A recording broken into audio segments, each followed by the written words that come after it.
Hi, I'm Luna, and this is Luna Report. Tonight, a quiet girl in an old Honda Civic was laughed at, mocked, and dismissed just because her car looked like it didn't belong, but then she showed them what real driving looks like. She shattered the track record and beat the top street racer in LA. But what happened next? Watch our full report to find out. Back to you in the studio.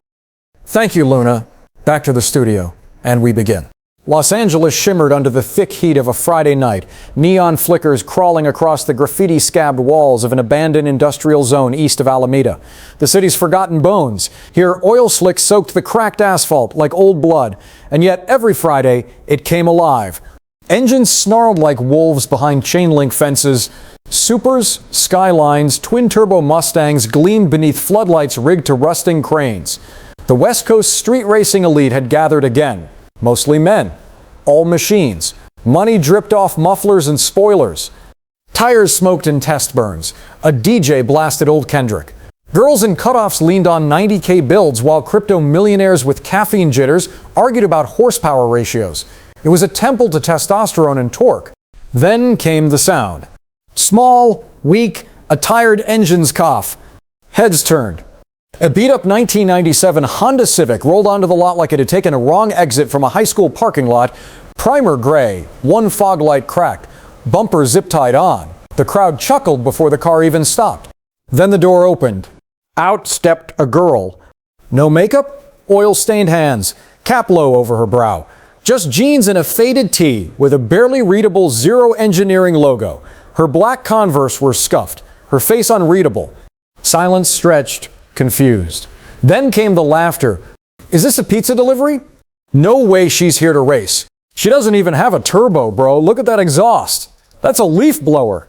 Someone took out their phone and started filming. Make sure you get her face when she cries. That video will go viral. Amber ignored them. She walked around the front of the Civic, popped the hood, and made one small adjustment with a wrench. Her hands moved like memory. Not thought. No revving. No flex. Just precision. From behind a blacked-out Charger, a man emerged. Tino Reyes, self-declared king of the kill list, known for a Hellcat that had eaten 100K of upgrades and more egos than anyone could count. He wore a gold chain and a grin like a guillotine. Yo, Tino called, his voice booming. You lost, sweetheart. Fast and Furious auditions were down the block. Amber didn't even look up. That irked him. He walked over. Tell you what, I'll race you. Just for laughs. You win. I shut up, I win, you get out of here and take your Craigslist car with you. Someone gasped, fake dramatic. Another guy offered fake odds, 100 to 1. Amber glanced up. Her voice when it came was low, firm. You ready now? The smirk vanished from Tino's face for just a flicker. A bored announcer raised his hand, barely interested. One run, half mile, first to the flags. Amber slid into the Civic. Tino revved the Hellcat like thunder. Flames kissed the hood. Signal dropped, and they were gone. The Hellcat screamed down the strip like a war cry. Dust exploded from its wake, taillights flaring like tracer fire. For the first 3 seconds, everyone assumed the Civic had stalled. Tino was already celebrating, one hand hovering off the wheel in a mock salute. Then the whispers started. Where is she? She didn't stall? No way. Behind Tino, a faint blur edged into view, low to the ground, silent, like a shadow dragging smoke. By the fourth marker, she was even. By the last turn, the death curve where grip and guts separated the fast from the finished, she was gone. The Civic didn't roar, it vanished. Tino spun across the finish line alone. Second. A full 3 seconds behind. From the flag stand, a stunned official checked the timer, then checked it again. 1:22. The crowd went silent. Not confused, numb. That time beat the standing record by 3 seconds. A number everyone had assumed was only ever set by editing or luck. The Civic coasted to a stop. No burnout, no horn, no door swing victory pose. Amber stepped out. No smile, no taunt. She didn't even look at Tino. But Tino couldn't stop staring. That wasn't stock, he muttered, trying to rationalize. No Civic pulls that unless it's running nitrous or illegal mods. Someone said softly, that wasn't a car, that was style. A kid near the back of the crowd squinted and pointed. Hey, check the rear window. All eyes turned. There it was, a faded sticker in the bottom left corner of the glass. Ghost Run 15. Gasps rippled like a chill. An older racer, Marco Scratch Ramirez, stepped forward. His voice cracked. No way. Everyone knew the Ghost Run, An outlaw race in the Nevada desert where half the participants either broke their cars or disappeared. It was a legend, a myth. And Zero, the racer who won that night and then vanished after pulling his sister from a flipped car fire, was its ghost. People stared at Amber. No one could decide if she looked more like a legacy or a resurrection. "She's Zero's sister," someone whispered. Or maybe another murmured, "Maybe Zero was never a he." Amber pulled her cap lower, quiet, watching the silence settle like ash. She didn't come here to prove anything. She came to remind them. That speed wasn't measured in decibels or decals. It was measured by the moment you disappeared. She got back in the Civic. The engine purred once, like a cat done hunting. Then she drove off into the dark. Nobody followed. By Saturday morning, the footage had gone viral. Amber never posted it, but someone had grainy phone video of her Civic breaking the sound barrier through a cloud of disbelief. It hit 1.2 million views before noon. Street forums lit up. Reddit threads unraveled in real time, each one guessing specs no one could prove. The comments were brutal, not about Amber, about everyone else. "Yo, this dude lost to a girl with no spoiler." Tino's Hellcat got eaten by a sandwich delivery car. She didn't even downshift. I watched 10 times. Tino Reyes deleted his TikTok by sundown. His usual 12-minute race recap was replaced by a black square and silence. One by one, the regulars started to crack. Marcus Lee, the SoCal super guy with a body kit worth more than Amber's whole car, parked his car under a tarp and ghosted his Discord. Tyrek from Santa Monica took his name off the invite-only roster, said he needed to rebalance his tuning priorities. And then Sunday night, a screenshot appeared. The leader of the meet, Dom Aiken, posted a photo on his story. Just a windshield, a fresh sticker, slapped dead center. "Training not to be destroyed a second time." The caption read, "Respect to the Shadow." Some of us never forgot. That name stuck fast. The Shadow. She never gave it to herself. But once it surfaced, no one questioned it. Because that's what she was. Not a racer. A reckoning. By Monday, the online sleuths had found the old footage Ghost Run 50, grainy dashcam footage from a Corvette spinning out. But for a brief second, you could see it, a Civic. Same make, same corner, same impossible grip. Just ahead of the explosion that ate the road behind it. And in the background, a figure pulling someone from a flipped car. Smoke everywhere, fire flickering, the Civic idling like it was waiting. Zero pulled her out, a Reddit user wrote, and then vanished. But someone else replied, what if she never left? At a garage in East LA, a mechanic named Chewy swore under his breath when he saw the video. He recognized the hands. He didn't say anything. He just locked the garage and took the day off. By Tuesday, the streets were quiet. Not traffic, ego. The weekly drag meet in Long Beach was half empty. Tino hadn't shown. His Hellcat was seen at a lot in Glendale with a for sale sign in the window. A few racers drove laps around the old warehouse but didn't park. They were waiting. They wouldn't admit it out loud, but they were hoping for one thing, that she wouldn't come. Because no one knew how to beat someone who wasn't playing the same game. Amber didn't race again. Not Tuesday, not Wednesday. But the fear didn't fade. The questions just grew.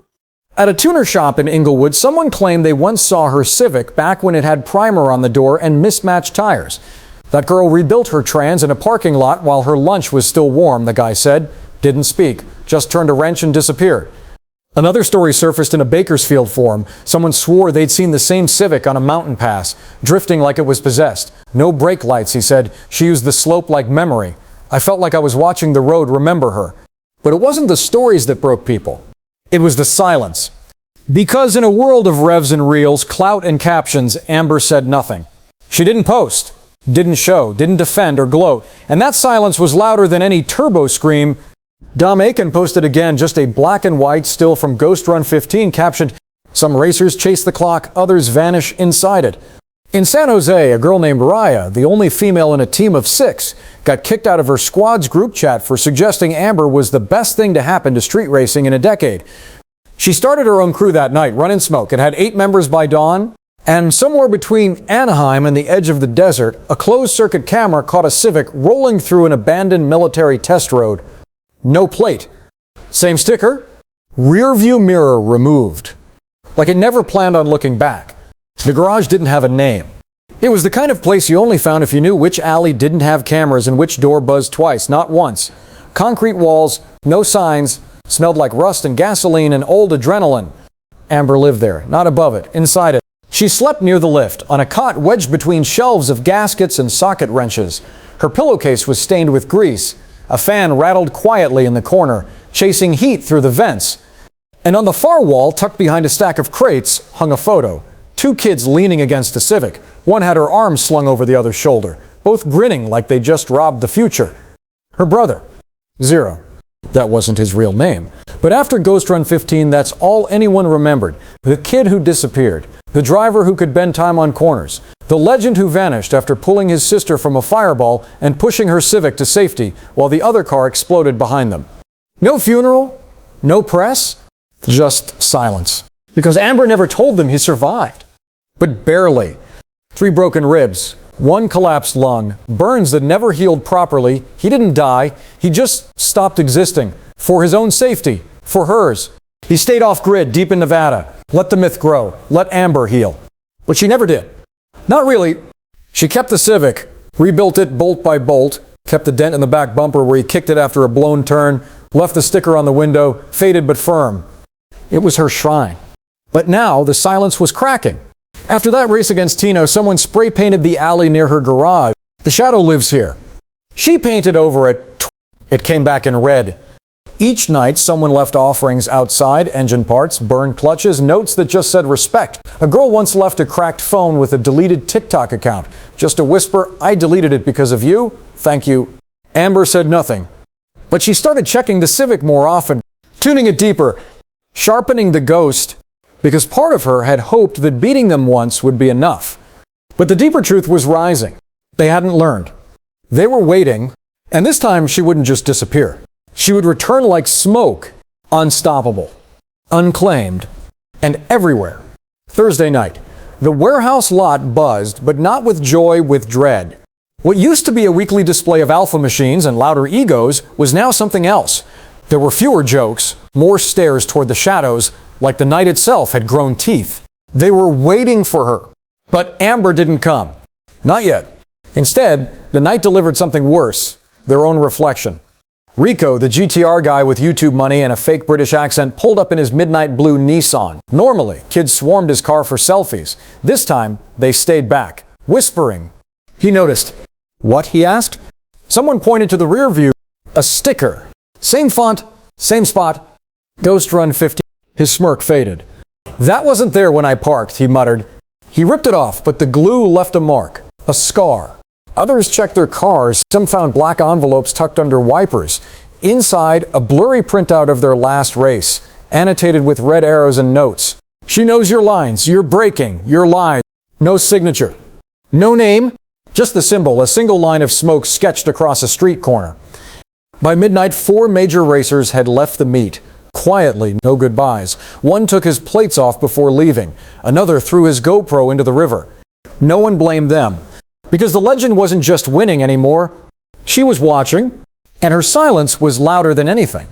That night, Dom Aiken, the man who once ran this strip like a king, walked the edge of the lot with a bottle in hand. Not beer, brake fluid, an old ritual. He poured a line across the starting point, then lit it. Flames danced in a line down the asphalt. Orange light shimmered on his eyes. This is a funeral, he said to no one in particular, for the lie we built. Someone asked what he meant. Dom didn't turn around. She reminded us, he said, that racing isn't about being seen, it's about disappearing. Across town, Amber leaned over her workbench. She wasn't tuning tonight. She was welding. A new panel for the Civic's undercarriage, not lighter, stronger. Because soon she wouldn't just race for silence. She'd race to bury the hierarchy that had mocked people like her for years. And when she did, they wouldn't even see her coming. Just the smoke. Friday came again, and the city held its breath. By 8 p.m., the warehouse lot was full but silent, not a single engine revved. Even the DJ kept the volume low, like noise might summon something none of them were ready for. Eyes darted to every on-ramp. Every flash of headlights raised hope or fear. No Civic. Not yet. And that was worse, because now they were the ones waiting. Whispers passed through the lot like static. Tino hadn't returned. Rico sold his GTR. Dom hadn't posted in 5 days. All 3 had fallen off the digital map. 3 kings. 3 ghosts. The younger racers' new money, louder mouths were restless. One of them, a kid named Nolan with a twin-turbo 370Z and a fragile ego, started pacing. She's not that fast, he muttered loud enough to be heard. It was a fluke. Maybe she cheated, some kind of track mod, or tires juiced with... She didn't cheat, Dom said from the shadows. Nolan spun. Dom looked older, like the week had peeled off a layer of youth. He wore a bomber jacket, grease-stained, eyes sunken but clear. She studied you. All of you knew your turns before you made them. Nolan scoffed. She drives a Civic. Dom's voice was low but sharp. That Civic has more soul than your entire goddamn build. The crowd stiffened. And then they heard it. Far away at first. Soft, like a cough in a storm. Then growing. An engine note none of them could place. Not loud, but impossible to ignore. A sound that didn't demand attention. It commanded it. The Civic rolled in slow, every bolt humming like memory. Matte gray, rear view removed. No lights, no music, just a girl behind the wheel. Amber. She didn't park near the rest. She stopped dead center in the old launch lane. Doors unlocked, but she didn't move. She waited, daring them. Dom stepped forward. You back to race? Amber leaned out the window just enough for her eyes to catch the light. Not to race, she said quietly, to remind. The silence that followed was brutal. Like everyone felt what was coming but couldn't name it. Dom swallowed hard. Who's first? No one stepped up. Even Nolan backed away. Amber shut her door, pulled the cap low, and revved once. Not loud, just final. Because next was not about records. It was about reckoning. And fire was about to touch asphalt again.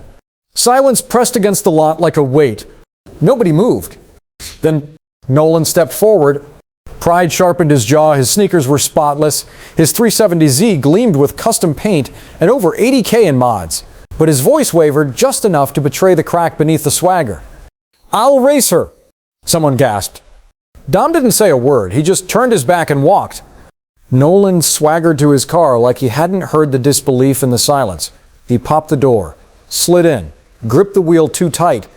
Amber sat motionless in her Civic, engine idling, eyes straight. This wasn't about proving anything she already had. This was for the ones who still believe volume could outrun velocity. A kid with a drone stepped forward, trembling as he raised the camera. The unofficial starter raised his hand. Half mile, same line, clean run. Amber didn't respond. Neither did Nolan. Signal dropped. They launched. Nolan's 370Z wailed like a beast. It was louder, faster off the line. At 150 feet, he had the lead. His spoiler caught the light like a crown. But the Amber's Civic surged. It didn't scream. It moved, like a ghost slipping beneath the door. She didn't pass him on a straight. She waited until the turn a bend most took wide and slipped through the inside like she'd bent physics. By the time Nolan corrected, she was gone. Dust in his face. A time on the clock, a second slower than her last run. She hadn't even pushed it. Nolan crossed the line with a shriek of tires, but the lot was already turning their backs. He stepped out, face blank. Someone muttered, she braked on purpose, let him think he had a shot. Nolan looked around for support, but nobody met his eyes. Amber sat still, then opened her door. Walked past Nolan like he was part of the pavement. He opened his mouth, something bitter and defensive, but her eyes stopped him. Not angry, not smug, just tired. Like she'd seen this loss coming a long time ago. She passed Dom at the edge of the lot. He nodded once. You came back. Amber adjusted her cap. I had to. And walked into the night. No engine growl. No burnout. Just the sound of fear rustling through what was left of their kingdom. Friday came again. But Amber didn't. The lot was full by 9 p.m. anyway. They came out of habit, out of hope, out of a need to see if she might return. But her spot in the launch lane stayed empty. Some waited in silence. Others tried to reclaim their noise. Nolan brought his 370Z back, now covered in a mat wrap and stripped of half its mods. He didn't speak, just parked it and sat on the hood like a ghost waiting for forgiveness. Dom didn't race anymore.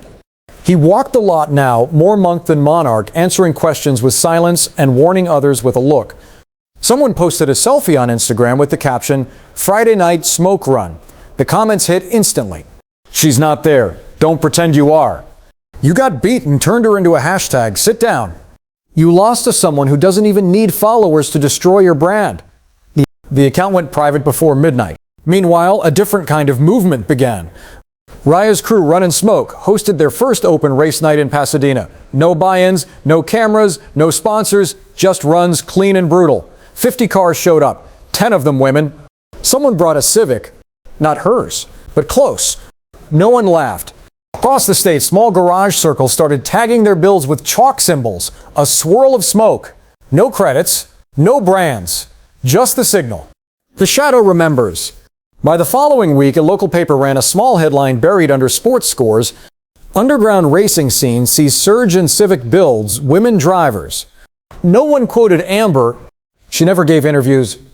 But stories spread anyway. How she once tuned a car blindfolded to teach muscle memory. How her Civic had no traction control but never skidded. How her brother didn't die in that fire but was never the same. The truth didn't matter. The legend had taken root. In her absence, she became something more dangerous than a racer. She became standard. The one name no one wanted to race against, but everyone wanted to live up to. And at the far end of the warehouse lot, someone noticed it.